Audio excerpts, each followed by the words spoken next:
welcome back to my channel. So ngayon naman manghuhuli tayo ng mantis shrimp. Hindi tayo makapag-fishing doon sa mga spot natin kasi sobrang lakas ng amihan, ang lalaki ng alon. So gagawin natin ngayon, papakita ko lang muna sa inyo paano manghuli ng mantis shrimp o mas kilalang tawag na kamuntaha.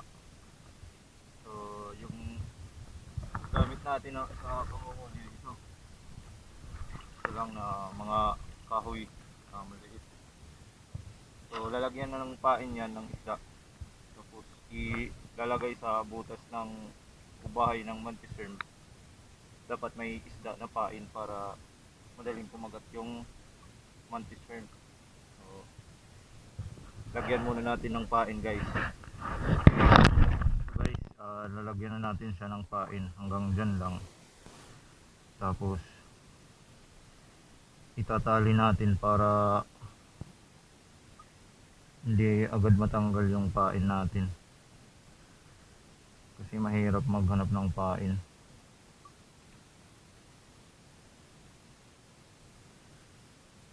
So guys, ganito lang yun, ganyan. So ang ginagawa dito, gagawa ka ng loop ganyan, tapos dyan papasok yung mantis shrimp, tapos ipapasok naman to sa butas ng bahay ng mantis shrimp. So may nakita na tayong isang butas ng mantis shrimp, kaya lalagyan natin. Ito yung mga ginagamit. Yan. Ito guys, may nakita tayo isa. Yan. Pati natin kung malalim ba. Yan, medyo malalim. So ito naman, ganito yung ginagawa. Nalagyan muna nito. Ito naman yung parang rod lang din to. Ito kasi pag kinalabit yung pain natin, mag-o-open ito, ihilain naman ito pataas, kaya ito yung kaya yan nahuhuli.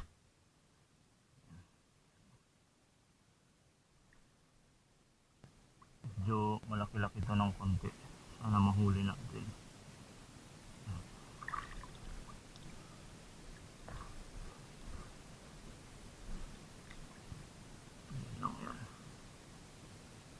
So ito itatali natin para pag angat nito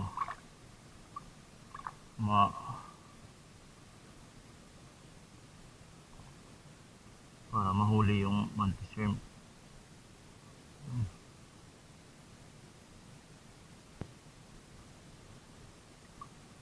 Kasi pag hindi natin ito itinali,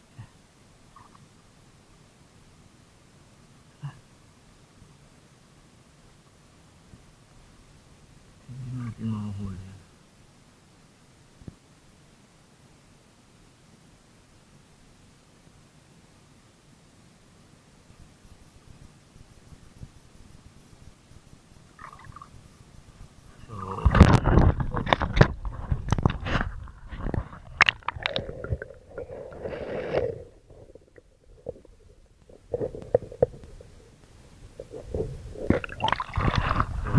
Babalikan natin mamaya yan.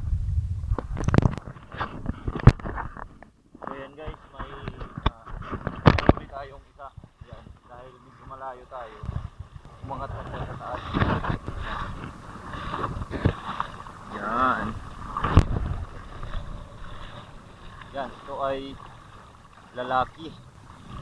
So ilalagay natin yan ulit doon sa niya, kasi meron pa yan isa, kasi bawat butas dalawa laman nito, lalaki at saka babae.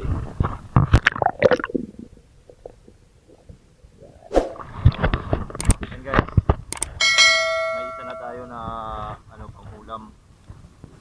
So ito pa lang yung huli natin. So hanap pa tayo ng mga butas ng mantis shrimp.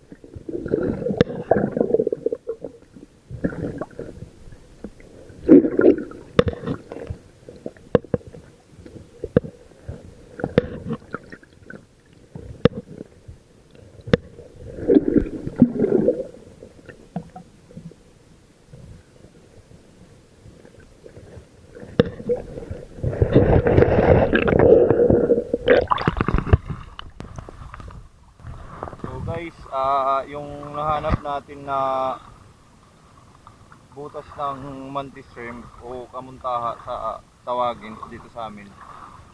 Bali 3 pa lang, kaya pero 2 pa lang yung may kumagat, yung isa hindi pa kumagat. Bali hinihintay na lang natin yung 2 na mahuli yung mga babaeng kamuntaha. Kasi bawat butas tig 2 yan. Maganda kasi pag mas malaki kasi yung babae, saka mas mataba. Yan guys, nahuli na yung isa, yung babae. Bali pangalawang huli natin sa isang butas ng mantis shrimp. Ayan, mas malaki to at saka ito yung mas mataba. Ito mas masarap. Yan, tingnan nyo yung kulay, ganda.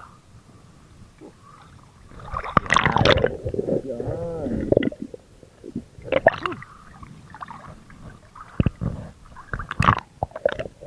Anong masarap na luto dyan guys? Comment kayo. Yan. Minsan mayroon pa nito mas malalaki pa na nahuhuli ko dati. Pero ngayon pahirapan na kasi hindi na masyado marami yung mga mantis shrimp dito tulad ng dati. Yan.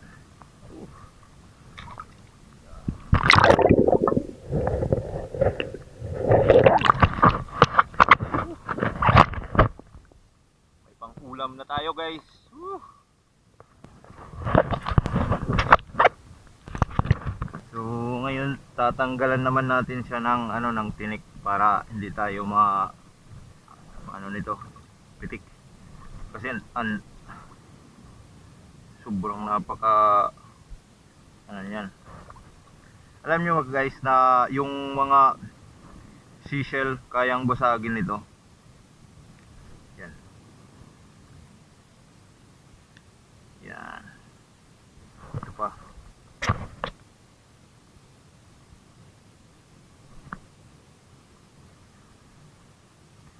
Napaka talas nito, kaya kailangan natin tanggalin yan. So ayan, bali naka 3 piraso na tayo. Lagay natin, saka may bonus pa tayong barakuda. Okay, maghanap pa tayo guys. So guys, yung bagong nakita natin na butas ng mantis shrimp na lalagyan natin ng trap.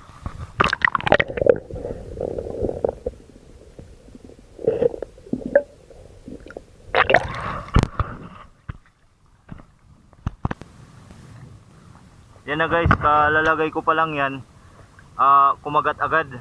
Yan yung maganda.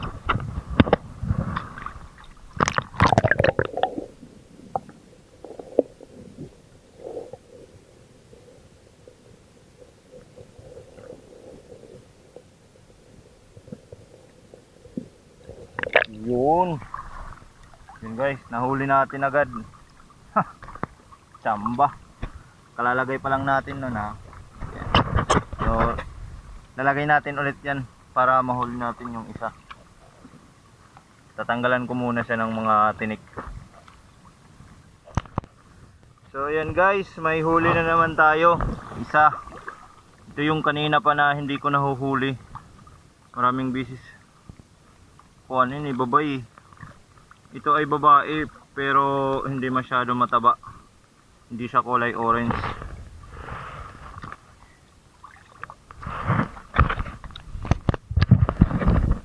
So ayan guys, mahuli tayo ng isa. So yung pang lima natin nahuli. So tatanggalan natin ng tinik para hindi tayo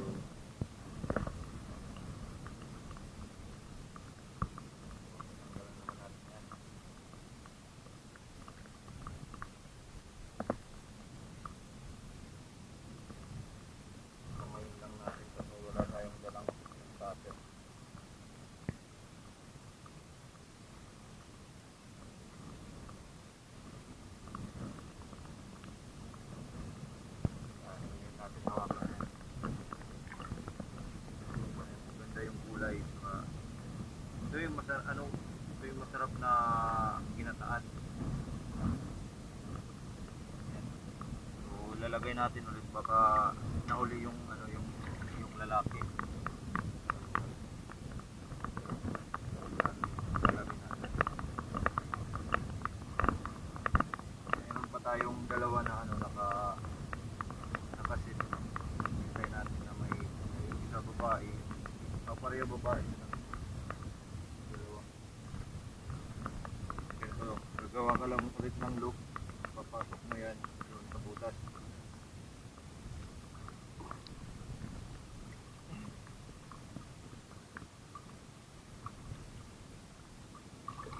Tapos hihintayin lang ulit natin to hanggang umangat to. Pag umangat tong kahoy na to, ibig sabihin yan huli na yan. Pero minsan hindi yan nahuhuli agad.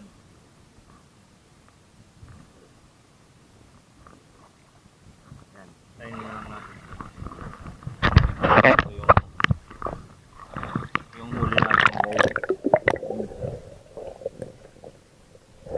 May bonus pa tayong barakuda.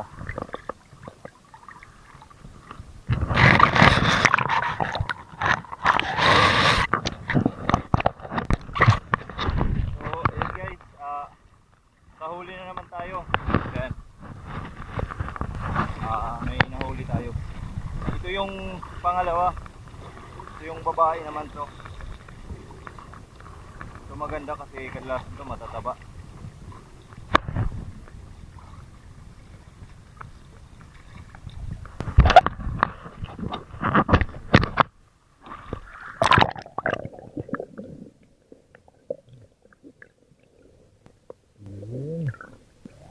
Yung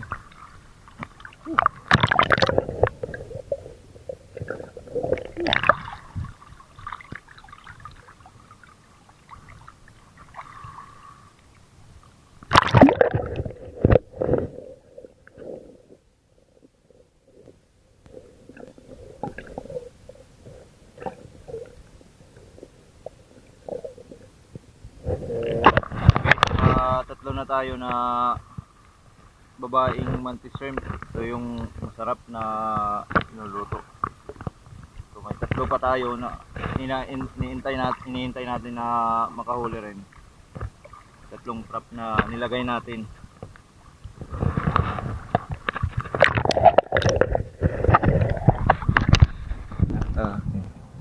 So hello guys, uwi na tayo. Yung nahuli natin na mantis shrimp ay 6 na piraso lang kasi wala na masyado mga butas ng mantis shrimp dito dahil sa dami na nang huhuli. So yung nahuli natin na babae ay tatlo, pero dalawa yung matataba. Yan. Ito yung masarap, yung kulay orange niya sa loob. Sarap yan na ayun. Ito naman yung lalaki, tatlo rin yung nahuli natin.